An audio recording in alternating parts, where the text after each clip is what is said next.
आम के अंदर पड़ा हुआ है। बेटे की इत्तला मिल गई, आपका सबसे चहीता बेटा, आपके सफ़र का साथी मोहम्मद, उसका इंतकाल हो चुका है। फरमाया इन्ना लिल्लाहि व इन्ना इलैहि राजिऊन। सब्र ऐसा किया, किसी ने कहा हज़रत इतनी तकलीफ़ों में भी आपने कोई शिकायत का जुमला, कोई आह वाह जज़ा फ़ज़ा, कोई बेसब्री का जुमला नहीं कहा। फरमाया मैं क्यों करूं, अल्लाह ने 6 बेटे दिए थे, एक ले लिया, 5 तो छोड़ दिए ना, 5 तो आज भी अल्लाह की दौलत मेरे पास मौजूद हैं।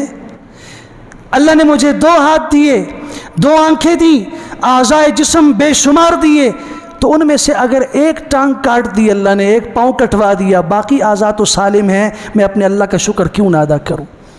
हालात आते हैं इंसान के ऊपर, लेकिन इन हालात में अपने रब का कुर्ब होना चाहिए, ऐसा जुमला नहीं जो अल्लाह से दूर हो जाए। व आखिर दावाना अनिल हम्दुलिल्लाहि रब्बिल आलमीन।